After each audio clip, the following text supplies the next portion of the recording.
Egypt's intelligence chief has met with Qatar's Prime Minister and negotiators from both Palestinian and Israeli sides to push for a Gaza ceasefire.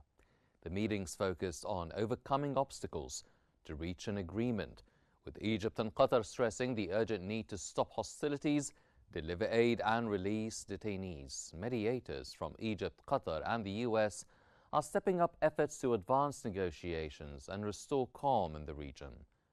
Talks are ongoing as all sides face mounting pressure to end the conflict and ease the humanitarian crisis in Gaza.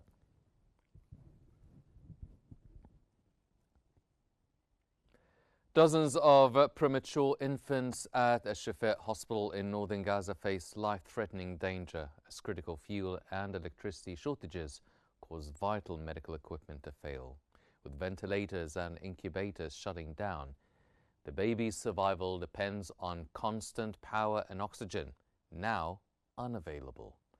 Lack of fuel forced medical staff to use makeshift methods like sharing incubators or manual warming, inadequate for fragile preterm infants.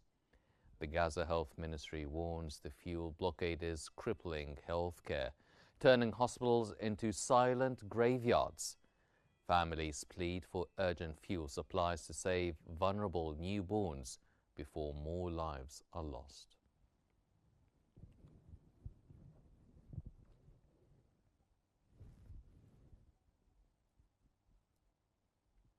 A severe heat wave is worsening the humanitarian crisis in Gaza, putting over 1.7 million displaced Palestinians at greater risk. Medical workers report deteriorating conditions in overcrowded tents, with patients enduring extreme heat and critical shortages of painkillers and supplies.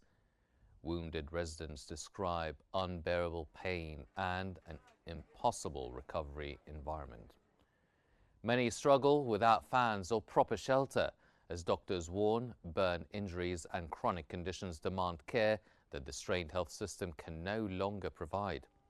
The heat has turned Gaza's makeshift camps into a dangerous ordeal for thousands.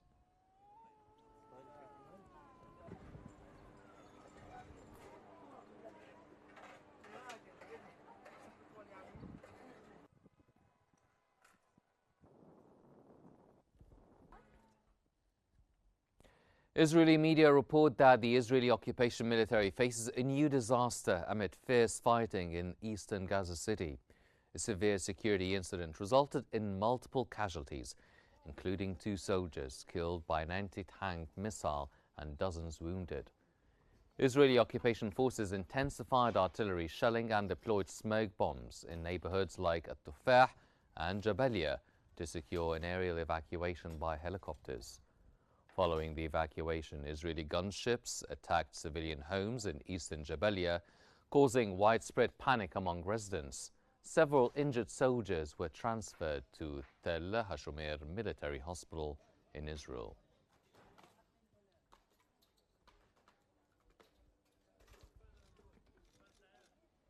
Israeli media has reported that the Israeli occupation army activated the secret Hannibal Protocol during clashes east of Gaza after Palestinian factions attempted to capture a soldier who was later found dead.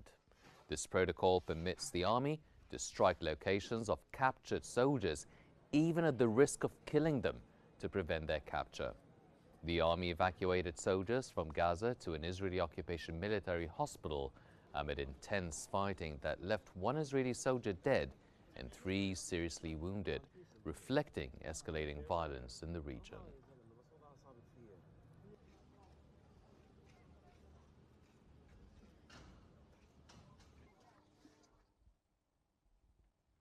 The United Nations will hold a high-level conference on the two-state solution in New York from July 28th to the 30th, co-chaired by Saudi Arabia and France.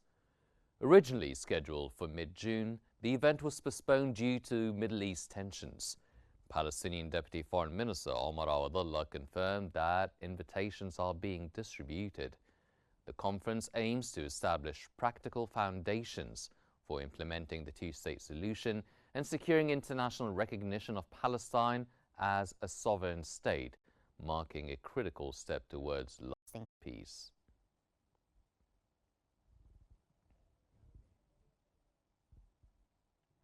German Chancellor Friedrich Merz has opposed Israel's plan to build a so-called humanitarian city in the Palestinian side of Rafah in southern Gaza. He expressed dissatisfaction with Israel's recent actions in Gaza, emphasizing Palestinians' right to a livable homeland.